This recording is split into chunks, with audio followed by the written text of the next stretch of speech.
안녕하세요. 이번에 주기율표를 읽는 시간을 출간한 김병민입니다.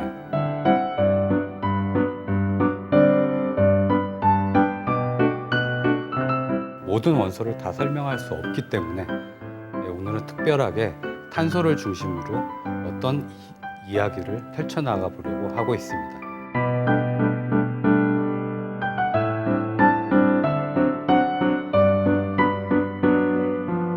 오늘은 물질이 인류에게 어떤 의미로 다가왔는지 설명을 하는 자리를 갖도록 하겠습니다.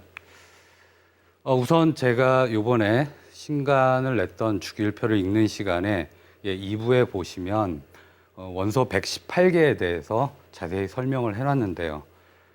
그 중에 탄소 부분만 제가 페이지를 이렇게 따와봤습니다. 뭐 글씨가 작아서 잘 보이지는 않으시니까 제가 한번 확대를 해보죠. 탄소에 대한 이런 이야기가 들어있죠. 그런데 지금 제가 설명을 하려고 하는 건 이 탄소에 대한 또 다른 이야기들입니다. 다시 한번 확대를 해보죠. 끝에 마침표를 유심히 한번 보실까요? 이 안에는 7조 5천억 개의 탄소 원자와 수소 원자가 들어있습니다. 물론 수소가 더 많이 들어있죠. 원자는 이렇게 엄청나게 작은 입자로 구별이 되어 있고요. 그리고 우리는 사실 원소 혹은 원자 형태로 그렇게 물질을 마주하지는 않습니다. 대부분 다 물질을 갖고 있죠. 제가 초등학교에서 이런 강연을 하다 보면 물이 질질 나온다고 그래서 뭐 물질이라고 이렇게 얘기를 하는데 물도 물질 중에 하나고요. 그리고 여러분들 잘 아시다시피 암석 혹은 이런 나무나 아니면 금속, 그리고 여러분들 제일 잘 알고 있는 이런 플라스틱이 주로 우리가 접하고 있는 물질들이죠. 그래서 우리는 물질을 가지고 시대를 구분하기도 합니다. 여러분들 학창 시절에 석기 시대 배웠을 때고요. 그 다음이 청동기 시대죠. 금속을 다루기 시작을 하는 겁니다. 나무를 다뤘을 텐데 나무에 대한 유물은 없죠. 물론 다 분해됐을 테니까요. 석기는 아직까지도 남아 있어서 여러 가지 토기라든지 도끼라는 형태로 저희가 확인을 할 수 있어요. 그런데 철기 시대는 왜 없었을까요? 대부분 금속을 다룬다는 뜻은 불을 다룰 수 있다는 뜻입니다. 구리 같은 경우는 1000도 정도면 다룰 수 있고요. 그리고 철은 1500도에서 다룰 수가 있거든요. 결국 불의 온도를 올려야지만 철기를 다룰 수 있기 때문에 철기가 뒤에 있는 점도 있고요. 또 다른 한편으로는 구리는 그 자체로 눈으로도 확인이 됐었거든요. 철은 광석에 다 들어있었기 때문에 이거를 연소를 시켜서 재련이라는 특별한 방법으로 인류가 물질을 다루기 시작을 한 겁니다. 그런데 왜 철은 지금 유물이 전혀 없을까요? 여러분들 잘 아시다시피 철은 녹이 슬입니다. 녹이 슬게 되면 철의 특성이 하나가 더 있는데 부피가 커지죠. 그리고 떨어져 나갑니다. 그리고 다시 그 안쪽이 녹이 나는 거죠. 바로 이것이 산화 과정인데요. 이렇게 해서 철은 대부분 다 산화돼서 지금 남아있지를 않는 겁니다. 그래서 여러분들이 박물관이라든지 이런 데 가보시면 철기로 된 유물이 전혀 찾아볼 수가 없다라는 것이죠. 인류는 이렇게 원소 하나하나의 특징을 이제 알아가기 시작하고 지금 현대 인류는 생각보다 많은 부분들을 알고 있죠. 철은 녹이 쓰는데 여러분들 배는 바다에서 녹이 슬지 않고 이렇게 다닐 수 있는 이유가 이렇게 희생양극이라는 또 다른 물질을 배에다 붙여놓은 겁니다. 여러분들이 잘 보시면 저런 물질들은 철보다 먼저 녹이 슬기 때문에 철이 녹이 슬 기회를 주지를 않는 거죠. 이런 것들을 희생양극이라고 얘기를 하고 있죠. 현대 인류는 이렇게 많이 알고 있어요. 많이 알고 있지만 옛날에는 어땠을까요? 사실 화학이라는 것이 인류에게 접했을 때 그 대부분 화학은 어떤 목적을 갖고 시작을 했냐면 인류의 욕망을 가지고 시작을 했다고 볼 수가 있어요. 예를 들어서 죽지 않고 돈을 많이 번다든지 부를 측정하는 그런 용도로 많이 해석이 됐었죠. 여러분들 잘 아시는 진시황은 수은을 썼다는 걸 잘 알고 계실 겁니다. 진시황의 무덤에 보면 수은의 바다라는 게 있었죠. 진시황이 왜 수은을 썼을까요? 예, 수은을 쓰면 사실 얼굴이 좀 하얘집니다. 그리고 팽팽해지죠, 피부가. 일종의 독극물로 사실은 혈관이라든지 이런 것들이 수축이 되면서 그 피가 잘 안 통하는 것들인데, 이거를 예전 사람들은 젊어진다고 착각을 했던 거죠. 단지 동양 문제는 아닙니다. 서양에서도 마찬가지죠. 엘리자베스 1세 같은 경우는 얼굴 보시면 하얀 얼굴로 많이 검색이 되실 겁니다. 대부분 다 납을 사용을 했어요. 예, 납도 수은과 마찬가지로 이런 수축이라든지 피부 수축이라든지 여러 가지 젊어지는 효과를 내고 있어요. 내고 있는데 대부분 다 중금속에 중독이 돼서 일찍 사망하는 그런 우스꽝스러운 일이 많이 벌어지기도 했죠. 이렇게 죽지 않고 아름다움을 추구하거나 혹은 여러분들 잘 알고 계시는 금을 발견을 하게 되죠. 금은 118개 원소 중에 유일하게 노란색입니다. 그리고 금은 철처럼 산화하지 않아요. 영원을 약속할 수 있는 금속이죠. 인류는 이 금을 어떻게 해석을 했냐면 지상 최대의 물질이라고 생각을 한 겁니다. 결국 지금도 현세의 인류도 이 금에 대해서는 상당히 가치를 두고 있는 그런 상황입니다. 결국 이래서 인류는 납이라든지 다른 금속을 가지고 금을 만들 수 없을까, 이런 생각을 하게 됩니다. 이게 바로 납연자와 금을 사용한 연금술이에요. 그래서 대부분 모든 사람들이 이 연금술에 다 뛰어들게 됩니다. 연금술사 하면 제일 먼저 대표적인 인물로 헤닝 브란트가 있습니다. 헤닝 브란트가 사진을 보시면 하얗게 밝게 빛나는 것을 볼 수 있죠. 헤닝 브란트가 인을 찾기 위해서 어떤 실험을 했었냐면 자기 오줌 1000리터를 모읍니다. 이거를 다리는 거예요. 다려서 어떤 특정한 물질이 있을 거라고 판단을 하고 결국 인을 찾아냅니다.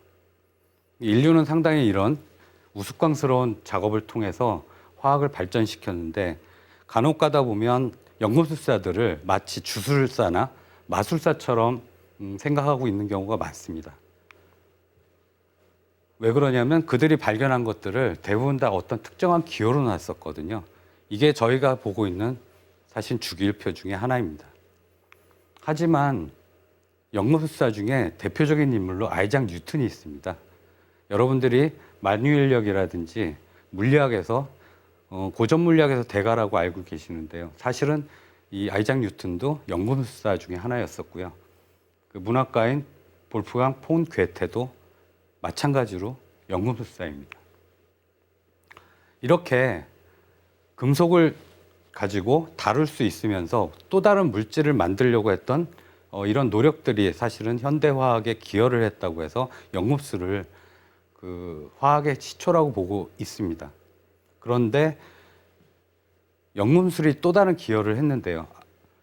이전에 헤닝 브란트의 연구실을 잘 보시면 이 뒤쪽에 여러 가지 기구들이 있죠.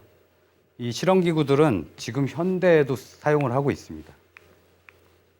그래서 사실 연금술이 기여했던 거는 그 많은 실험 방법들, 이런 것들이 현대 인류 화학 실험에도 계속 쓰고 있고, 이런 기구들도 많이 사용을 하고 있습니다. 결국 연금술이 이 현대 화학에 많은 기여를 했다고 저희는 판단을 하고 있고요. 그러나 정말 화학이 언제부터 시작을 했을까? 우리가 복잡하게 생각하는 화학들, 유기화학들, 분자, 이런 것들을 언제부터 다루기 시작했을까라고 했을 때 몇 가지 이야기들이 있습니다. 인류가 중세 때 보면 빅토리아 여왕 시대 아시죠? 서유럽에서 시작한 제국주의는 너무나 유명을 해서 사실 우리 역사책에도 많은 공부를 하고 있고요. 근데 이 제국주의에 보면 영토 확장을 하게 되죠. 영토 확장을 하면서 가장 큰 적은 상대방의 어떤 군인이라든지 상대방에 있었던 원주민이라든지 이런 것들이 아니라 바로 말라리아였어요. 이 말라리아가 영토 확장을 위한 군인들의 가장 치명적인 적이 됐습니다. 결국 영국의 빅토리아 여왕은 이 말라리아를 퇴치할 수 있는 방법이 없을까 고민을 하게 됩니다. 그래서 얻어낼 수 있었던 신약이 바로 키니나무에 있었던 퀴닌이라는 성분이었습니다. 근데 이런 퀴닌에서 퀴닌 성분을 얻기 위해서 신코나 나무를 엄청나게 많이 재배를 했었어야 돼요. 그래서 이게 결국 또 다른 어떤 악순환이 되는 것들이 식민지를 만들고 아프리카에서 이런 신코나 나무를 재배를 하고 엄청난 밭에서 신코나 나무 껍질을 다려봐야 얼마 소량의 물질만 나오니까 이걸 다시 만들어야 되겠다는 생각을 하게 됩니다. 그래서 화학 관련한 대학을 영국에 설립을 하게 되죠. 이것이 지금의 영국의 왕립화학회의 근간이 되는 것들이죠. 이 왕립과학회에 한 학생이 입학을 하게 되는데요. 그 학생이 연구하는 건 타르가 됩니다. 이 타르라는 것은 어떤 물질이냐면 여러분 잘 알고 있는 석탄입니다. 그 당시에 이 석탄 안에는 엄청나게 많은 물질이 있을 거라고 판단을 했었고요. 이 석탄을 가지고 나온 물질, 이 타르를 연구를 하게 되는데요. 그 석탄에 대해서 다시 설명을 해드리면 석탄은 지금 만들어낼 수가 없는 물질입니다. 석탄이 언제 만들어졌냐면 이 석탄기 때 만들어졌습니다. 석탄기 때 만들어졌는데 대략 시기는 3억 5,890만 년 전, 상당히 오래된 시기죠. 당시는 이렇게 양치 식물이 상당히 번성을 했고요. 이런 엄청난 식물들이 고온과 고압에 석탄이 만들어진 겁니다. 지금 다시 석탄을 만들 수 있느냐라는 부분에 대해서는 의문이 하나 있는데요. 이 당시에 미생물이 없었기 때문에 이 양치 식물들이 그렇게 석탄으로 만들어졌었던 것뿐이지 지금은 미생물이 있기 때문에 대부분 다 분해돼서 없어질 겁니다. 여러분들 잘 아시는 이제 석탄 형태를 말씀드리면 저 위에 있는 것들이 토탄, 그리고 갈탄, 그리고 역청탄이고 그 토탄 같은 경우는 거의 쓰지를 못하고 있고요. 갈탄은 여러분들 잘 아실 겁니다. 그 학창 시절에 좀 나이 드신 분들 보시면 조개탄이라고 있었을 거예요. 그게 갈탄이었고요. 탄소 성분이 한 70% 정도밖에 없어요. 그래서 효율은 그렇게 좋지 않은데 연기가 많이 났죠. 그게 갈탄이고요. 역청탄은 일종의 무연탄이라고 보시면 됩니다. 그러나 연기는 약간 낮고요. 휘발성 성분을 좀 많이 함유를 하고 있고요. 맨 아래쪽에 있는 것들이 여러분들이 연탄으로 사용했던 무연탄이라고 보시면 됩니다. 이게 석탄은 여러 가지 종류가 있고요. 이 역청탄을 고온과 고압으로 해서 가열을 하게 되면 코크스라는 물질이 나오고요. 이 코크스는 일종의 어떤 숯 같은 재료인데요. 아주 발화율이 좋아서 여러 가지 용도로 사용을 했고요. 그때 끈적끈적한 액체가 나오는데 그게 바로 역청탄입니다. 그러니까 대부분 탄소를 걷어내서 쓰고 나머지 물질에 대해서 연구를 하게 된 거죠. 그래서 그 콜타르 성분을 자세히 보시면 여러분들 잘 아시는 벤젠이 있고요. 그리고 톨루엔 뭐 이런 물질들이 있습니다. 그리고 자일렌이라는 물질들이 좀 있고요. 밑에 보시면 방향족인 벤젠이 두 개가 붙으면 나프탈렌이라는 것들 있죠. 여러분들 그 옷장이라든지 이런 데 옛날에 많이 사용을 하셨을 겁니다. 그리고 비스페닐이라는 물질이 있고요.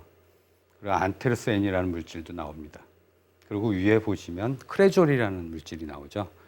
여러 가지 복잡한 화학 명칭으로 되어 있는데요. 크레졸은 여러분이 잘 알고 계시는 목초액입니다. 일종의 그 살균제로 많이 사용을 했었죠. 그래서 이런 여러 가지 물질들이 사실 콜타르 안에 다 있었어요. 그래서 이 물질을 분리하거나, 물론 그 당시에는 이런 물질들이 있다는 걸 몰랐었죠. 뭐 더 많은 물질이 있다고 생각을 했을 텐데, 이 콜타르 성분에 대해서 연구를 하게 되면 아까 그 퀴닌이라는 어떤 특별한 성분을 찾아낼 수 있지 않을까 하고 연구를 했던 거죠. 그런데 사실은 그걸 찾기 이전에 연구를 하다가 실수로 염료를 만들어내게 됩니다. 약을 만들진 않고 염료가 생성이 된 거죠. 보라색 아주 아름다운 염료가 발명이 된 거죠. 그 주인공은 바로 윌리엄 헨리 퍼킨이고요. 그 실수로 발견한 이 보라색 염료를 모베인이라고 얘기를 하는데 빅토리아 여왕이 가장 좋아했던 색이 바로 보라색이었습니다. 여러분도 잘 아시겠지만 유명한 사람이 어떤 그 제품이라든지 이런 걸 사용하게 되면 갑자기 그 제품이 불티나게 팔리게 되잖아요. 그것처럼 빅토리아 여왕이 이 보라색을 입은 다음에 이 보라색 염료는 엄청나게 많은 수요를 급증하게 되고요. 헨리 퍼킨은 불행하게도 화학에서 신약을 개발하는 걸 중단을 하고 염료회사를 차리게 됩니다. 엄청난 부를 획득을 하죠. 사실 이 당시만 해도 이 보라색 염료를 찾기가 너무 어려웠어요. 티리안 퍼플이라는 저 고둥에서 고둥 12,000마리를 채취를 해야 1mg 정도의 염료가 나왔던 거죠. 여기서 저희가 알 수 있는 건 어떤 것이 있냐면 화학이라는 거는 물론 인류에게 부와 욕망 이런 것도 가져다 주고 있지만 실제적으로 그 자연을 어떻게 보면 자연을 해치지 않고 자연을 보호하면서 인류에게 많은 혜택을 준다고도 할 수가 있을 것 같습니다. 동시에 이제 화학이 부를 가져다 줄 수 있다는 걸 사람들이 깨닫게 돼요. 그래서 여러분들이 잘 알고 있는 화학기업이라든지 제약기업이 이 당시에 대부분 많이 탄생을 합니다. 여러분들 두통약으로 아스피린 제일 많이 알고 계실 거예요. 그 아스피린은 버드나무 가지에서 추출한 그 아세트살리실산으로 제조를 하게 되는데요. 그 영국의 가장 유명한 기업들, 그 당시에 서유럽의 가장 유명한 제약회사들이 대부분 다 이 시기에 출몰을 하게 됩니다. 이 당시에 멘델레프라는 아주 위대한 화학자가 주기율표라는 것을 만들게 됩니다. 동일한 비슷한 시기였었고요. 1869년이었습니다. 이 화학자는 조금 불행하게도 노벨상을 타지를 못했어요. 그 사망 연도가 1907년인데요. 노벨상 후보로 올라간 건 1906년이었어요. 그 당시에 1906년에 불소를 발견한 앙리무아상이 노벨상을 타고 다음 연도에 제수를 하게 되죠. 사실 노벨상은 사망자한테 주지 않는 원칙이 있기 때문에 안타깝게도 위대한 발견을 함에도 불구하고 노벨상을 타지 못한 불운한 화학자입니다. 하지만 화학계에서는 가장 위대한 인물로 알려져 있죠. 왜냐하면 여러분들이 잘 알고 계시는 주기율표를 완성시킨 화학자입니다. 이때까지만 해도 63개의 원소밖에 알지를 못했어요. 그리고 여러 가지 화학자들이나 연금술사들은 이런 코올타르라든지 이런 또 다른 물질에서 새로운 원소를 찾기를 원했지 지금처럼 118개 원소가 어떤 건지 그리고 원자의 구조가 어떤 건지 전혀 알 수가 없었거든요. 화학에서 가장 중요한 거는 사실은 원소와 분자 이런 것들인데 이 구조를 알아낸 거는 사실은 화학자가 아니라 물리학자들입니다. 과학은 이렇게 어느 한 분야에 독주로만 이루어지는 것들이 아니라 여러 가지 학문 분야가 융합되면서 발전해 왔다는 걸 알 수 있겠는데요. 여러분들이 잘 아시는 아이작 뉴턴부터 시작해서 전자기파를 완성시킨 제임스 클라크 맥스웰 그리고 아인슈타인까지 물론 그 사이사이에 여러 과학자들이 다 있었고요. 그 물리학자들의 도움으로 인해서 우리는 양자역학이라는 새로운 분야로 진출을 하게 되고 화학에서 우리가 알 수 있는 원자 구조를 확인하게 됩니다. 결국 화학은 물리학의 도움으로 1900년대 초반까지 올라가게 되죠. 실제적으로 화학적인 합성을 시작한 것은 그 로버트 번스우드라는 위대한 교수로부터 시작하고 있는데요. 이 교수가 유기화학의 합성을 완성시켰다고 볼 수 있겠습니다. 결국 우리는 분자 단위에서 원자 단위에서 어떤 물질도 만들 수 있게 되는 시작이라고 볼 수 있고요. 결국은 여러분들이 잘 알고 계시는 말라리아 퇴치약 DDT를 발명을 하게 됩니다. 인류는 이렇게 말라리아부터 시작을 해서 새로운 물질을 만들기 시작을 하는 거죠. 물론 이게 퀴닌 성분은 아니었습니다. 인류는 이렇게 물질의 정체를 알아내기 시작을 했죠. 이제는 무엇이든지 만들 수 있게 된 겁니다. 물질은 왜 만들어질까요? 여기 수소 원자를 보겠습니다. 원자로만 존재를 하지 않고 이렇게 분자로 존재하는 이유는 뭘까요? 원래 수소 원자 하나가 각각 에너지를 갖고 있습니다. 이 두 개의 수소 원자는 에너지를 갖고 있는데 이게 둘이 떨어져 있을 때보다 서로 붙어 있을 때가 더 안정하다는 거죠. 그때는 전자를 서로 공유를 하고 있면서 결합을 하고 있기 때문인데요. 여러분들 그래프를 잘 보시면 점점 가까워질수록 이 빨간색 선을 보실 수 있을 거예요. 이게 에너지가 점점 낮아지고 있다는 뜻입니다. 결국 떨어져 있을 때보다 가까이 붙어 있을 때가 더 안정하다는 뜻이고요. 물질은 이런 이유로 만들어지고 있습니다. 가장 낮은 에너지로 존재를 했을 때, 이때 결국 분자가 되는 겁니다. 그래서 에너지가 낮아지면서 나머지 에너지는 다 방출을 하게 되죠. 여러 가지 분자들이 있죠. 수소도 사실은 분자로 존재를 하고 있고요. 공기 중에 있는 질소, 대부분을 차지하고 있는 질소도 분자로 존재하고 있습니다. 이런 대부분의 물질들이 이런 분자로 존재를 하고 있고요. 그 결합 에너지는 결국은 분자의 안정성을 얘기를 하고 있습니다. 그 질소의 결합 에너지 같은 경우는 10 에너지 볼트 정도 나오고 있어요. 질소는 상당히 끊어내기가 힘든 분자 중에 하나입니다. 그림에서 보시면 삼중 결합을 하고 있거든요. 이 자체를 끊어낸다는 것은 10 에너지 볼트만큼 에너지를 줘야 된다는 뜻입니다. 그리고 이산화탄소가 있죠. 탄소와 수소 두 개로 존재를 하고 있어요. 얘는 이중 결합을 하고 있죠. 이산화탄소의 결합 에너지는 7.7 에너지 볼트 정도 됩니다. 염소 기체의 결합 에너지가 2.5 에너지 볼트거든요. 염소 기체는 상당히 낮은 결합 에너지를 갖고 있다는 뜻이고요. 이거는 잘 끊어낼 수도 있다는 뜻이에요. 결국은 저희가 2차 세계대전 때 염소 가스를 썼을 수 있었던 이유이기도 하고요. 상대적으로 이산화탄소가 이렇게 결합 에너지가 크다는 뜻은 이 자체를 분리하기가 어렵다는 뜻이거든요. 여러분들 이산화탄소를 생각하면 온실가스 생각이 나시죠? 근데 온실가스를 왜 포집해서 없애지 않고 다 분해해서 사라지게 하면 되지 않을까 이런 생각들 많이 하시는데요. 이 결합 에너지를 끊어내려면 결국은 저만큼의 에너지를 또 넣어줘야 된다는 뜻이에요. 그럼 그 에너지는 또 어디서 구할까요? 결국 우리는 화석 에너지로부터 또 그 에너지를 얻을 수밖에 없기 때문에 이게 악순환의 반복이 되는 거죠. 결국 이산화탄소는 끊어내기 어렵다 이렇게 생각할 수 있고요. 또 다른 한편으로는 이산화탄소를 만들 때 그만큼 에너지가 방출이 되기 때문에 그걸 우리가 또 다른 많은 에너지로 인류는 활용을 해왔다 이렇게 알 수가 있을 겁니다. 이산화탄소 하면 제일 먼저 생각나는 게 어떤 거죠? 예, 지구온난화죠. 지구온난화는 지금의 기후 위기까지 이끌어왔고요. 사실 지금 지구의 온도가 높아지고 있지만 과거 13세기부터 17세기 중세를 지나면서 소빙하기가 찾아오게 됩니다.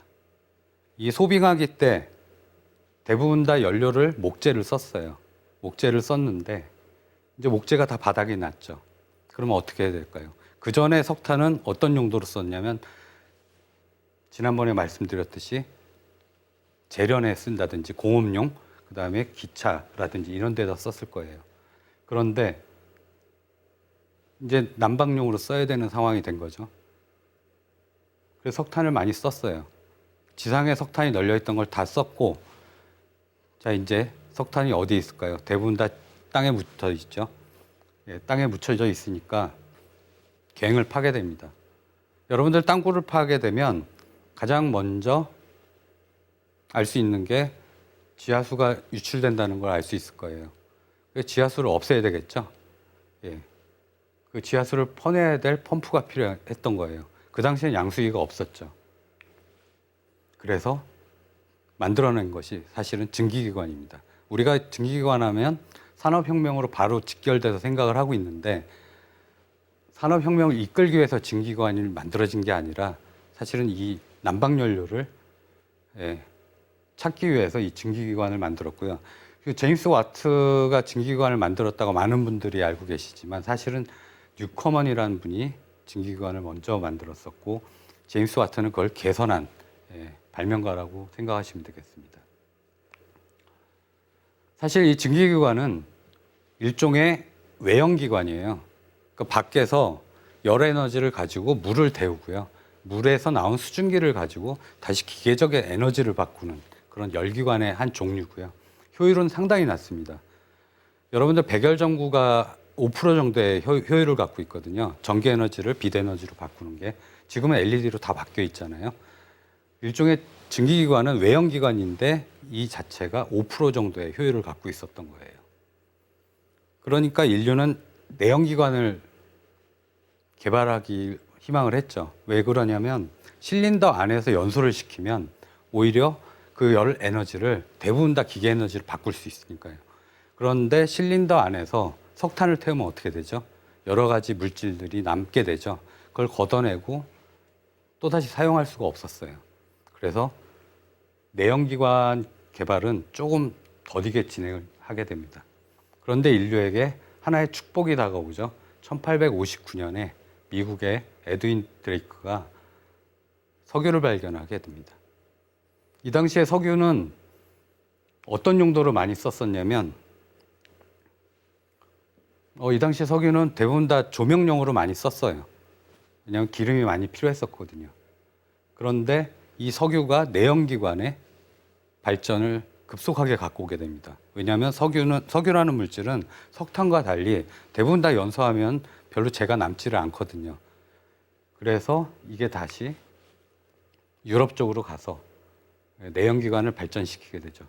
여러분들이 잘 알고 계시는 다임러, 크라이슬러나 그 다음에 마이바흐, 그 다음에 칼벤츠 등이 1885년에 대부분 다 이 내연기관 자동차를 만들게 되는 거죠. 그런데 처음에 석유는 이렇게 자동차를 만들기 위해 썼었던 것들이 아니라 저는 조명용으로 많이 썼어요. 여러분들 잘 알고 계시는 모비딕이라는 소설을 잘 알고 계실 거예요. 고래에 대한 이야기죠. 향유고래에 대한 이야기인데 이 향유고래의 뇌 속에는 양질의 기름이 들어있어요. 그 양질의 기름을 대부분 다 이 조명을 위해서 귀족들이 많이 썼습니다. 그래서 고래를 엄청나게 많이 포획을 했던 거죠. 이 고래 포획을 반대하는 소설이 바로 이 모비딕이었었고요. 석유의 발견으로 인해서 어떻게 보면 고래를 구원했다고 할 수가 있겠죠. 그리고 곧이어 석유화학이 등장을 하게 됩니다. 석탄이라는 물질과 달리 석유 안에는 이런 탄화수소들이 많이 들어있어요. 복잡한 물질들이 아니고요. 뭐 메탄에서부터 에탄, 그리고 여러분들 LPG 가스라고 잘 알고 계시는 부탄이라든지, 그리고 7개 정도가 탄소가 붙어 있고 나머지 수소가 붙어 있는 물질이 바로 가솔린입니다. 그게 40개까지 길어지면 여러분들이 알고 있는 파라핀이 되는 거죠. 양초 같은 것들이에요. 대부분 다 석유는 이런 탄화수소 물질로 돼 있었고요. 인류는 이거를 증류하는 방법을 알게 됩니다. 그래서 가벼운 물질로부터 무거운 물질까지 찾아내는 거죠. 이것이 바로 정유산업이고요. 저희 나라가 세계에서 석유 수출국 중에 하나입니다. 석유 한 방울 나지 않지만 원유를 가져다가 이렇게 정유를 하고 다시 수출을 하는 그런 나라 중에 하나고요.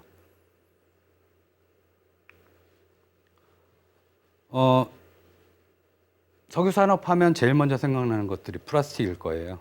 플라스틱인데 여러분들이 잘 알고 계시는 플라스틱은 사실은 석유가 아니라 석탄에서 먼저 출발을 했고요. 그 당구공 사진이 있죠. 이 당구공은 왜 여기다 표시를 해놨냐면 최초의 플라스틱은 이 당구공 때문에 만들어진 겁니다. 그 전에는 당구공이 어떤 재질로 만들었었냐? 코끼리 상아로 만들었어요. 그러다 보니까 코끼리를 많이 포획을 하게 됐죠. 이런 것들을 좀 방지하기 위해서 새로운 물질을 만들어 달라고 모든 화학기업한테 요청을 하게 됩니다. 그때 존 하야트라는 분이 1869년에 새로운 물질을 만들게 되죠. 최초의 플라스틱입니다. 그런데 이 물질은 저희가 알고 있는 석유화학 물질이 아닙니다. 그 셀룰로이드라는 제품을 개발을 하게 되고요. 그 셀룰로이드의 가장 주성분은 니트로셀룰로스예요. 이거는 일종의 폭약이나 마찬가지입니다. 여러분들 탁구공 잘 아시겠지만 탁구공도 대부분 다 셀룰로이드 물질이었어요. 그런데 2015년부터 플라스틱공으로 변경이 됐죠. 왜 그러냐면 그 이전부터 항공기에 플라스틱으로 만들어진 이 탁구공을 실제를 못하게 했어요. 그 이유가 뭐냐면 화재 때문에 발생이 된 거고요. 셀룰로이드는 그 이외에도 여러 부분에 사용을 하고 있습니다. 영화 필름에도 사용을 했고요. 여러 가지 물질로 사용을 했죠. 이게 셀룰로이드라는 물질은 어떻게 보면 천연수지예요. 합성수지가 아니라. 니트로셀룰로스라는 물질 자체가 폭약의 기초가 되는 물질이기 때문에 사실 이 당시에 만들었던 당구공도 부딪히면 폭발을 하는 그런 경우가 있었습니다. 그 석탄을 말씀드리면서 제가 콜타를 얘기했죠. 그 물질 중에 페놀이라는 물질이 있어요. 이 페놀이라는 물질은 벤젠고리에 이렇게 OH가 들어있는 분자인데요. 이 부분을 물을 가지고 합성을 시키면 페놀 수지라는 것들이 나오게 됩니다. 이것이 최초의 인공 플라스틱이고요. 그 리오 베이클랜드라는 사람이 1906년에 베이클라이트라는 제품을 만들게 되죠. 여러분들 잘 아시는 전자제품의 회로기판들, PCB라고 얘기를 하시죠. 이건 폴리염화 비닐페닐입니다. 물론 이것도 비페닐 자체도 석탄의 콜타르에서 나왔던 물질들이고요. 그래서 대부분 처음 이런 플라스틱들은 석탄을 중심으로 해서 만들어졌다고 볼 수 있고요. 플라스틱 역사를 잘 보시면 1869년에 미국의 하야트가 셀룰로이드를 개발을 하고 1907년에 미국의 베이클랜드가 페놀 수지를 만들어냅니다. 그리고 여러분들 제일 잘 알고 있는 듀퐁사에서 캐러더스가 네오플랜이라는 걸 개발을 하죠. 네오플랜은 여러분들 지금 현재 마스크를 재질로 많이 사용하고 있는 신축성 있는 제품이라고 생각하시면 되고요. 그 이후 1937년에 결국 미국의 듀퐁사에서 나일론이라는 걸 개발을 하기 시작을 합니다. 이렇게 해서 합성 수지로 플라스틱이 발명이 되고 있고요. 그 중심에는 탄소가 들어 있습니다. 여러분들 주기율표에서 보시면 가운데 우측에 6번 자리에 탄소가 배치가 되어 있고요. 이 탄소의 경우에는 전자가 6개가 있어요. 6개가 있고 바깥쪽에 4개가 있는데요. 바깥쪽 8개를 다 채우기 위해서 항상 4개를 찾아다니는 원소라고 생각하시면 됩니다. 결국은 이 4개의 전자가 빈자리를 결국 다른 원소가 들어오면서 결합을 할 수 있는 것들이고요. 여러 가지 탄소는 뼈대를 만들면서 물질을 만들게 됩니다. 메탄이 있고 에탄이 있고 부탄이 있죠. 이런 것들을 자연에서도 만들지만 인류가 만들 수 있는 그런 물질이 되고 있습니다. 여러분들 건축을 하게 되면 제일 먼저 하는 게 어떤 거죠? 이렇게 뼈대를 먼저 만들어야 높이 쌓을 수 있죠.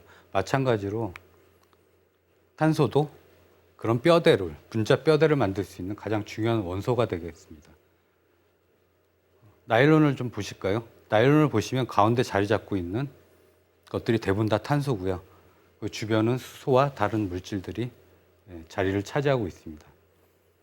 이것들이 바로 플라스틱의 정체고요. 실제 보시면 이런 식으로 저희가 모형들을 만들 수 있어요. 그런데 이 나일론 한 가닥인 고분자 하나가 바로 나일론에 직결되는 것들이 아니라 이것들이 이렇게 뭉쳐져 있는 게 이게 여러분들이 알고 있는 플라스틱이라고 보시면 되고요. 폴리에틸렌은 잘 보시면 대부분 다 탄소 뼈대를 가지고 있죠. 그리고 주변에 수소로 차여져 있습니다. 이게 폴리에틸렌이고 여러분들이 가장 많이 사용하시는 플라스틱이라고 볼 수 있습니다. 폴리에틸렌 구조는 이렇게 탄소 뼈대와 수소로 돼 있는 탄화수소가 길게 연결돼 있는 이런 구조고요. 이 물질의 하나의 성분을 바꿀 수 있습니다. 예를 들어서 수소 하나를 염소로 바꿔볼까요? 이렇게 되면 여러분들이 사용하고 있는 PVC가 됩니다. 크레딧 카드는 대부분 다 PVC 물질들이고요. 딱딱한 물질들 대부분 다 PVC라고 보시면 됩니다. 잘 보실까요? 대부분 다 비슷하게 생겼지만 대부분 탄소하고 수소로만 이루어져 있죠. 탄소 뼈대를 통해서 다른 물질들이 모양을 바꿔가면서 들어가고 있어요. 제일 위에 있는 것들이 여러분들이 제일 많이 사용하고 있는 페트병이죠. 그리고 스티로폼입니다. 폴리스타이렌이고요. 여기 있는 물질은 열에 강하죠. 그래서 대부분 그 제품에도 많이 사용을 하고 있는데요. 폴리프로필렌이고요. 맨 마지막 부분에 있는 것은 투명하죠. 유리보다 더 투명한 성질을 갖고 있어요. 저런 분자 구조를 갖고 있는 게 바로 폴리카보네이트입니다. 여러분들 젖병에도 많이 사용을 했었고요. 이 구조 안에 비스페놀 A 구조가 있어서 여러분들이 유해하다고 생각을 하고 있는 물질 중에 하나고요. 플라스틱이라고 해서 뭐 특별한 분자 구조를 갖고 있는 것들이 아니라 석유화학 물질에서 추출된 그런 물질에서 저희가 뭔가 다른 물질을 섞거나 구조를 바꿔가면서 나온 물질들이 바로 플라스틱이라고 볼 수 있죠. 석유화학의 발전에 따라서 이런 물질들도 많지만 여러분들 가장 중요하게 생각하는 CO2, 이산화탄소가 많이 나오게 되죠.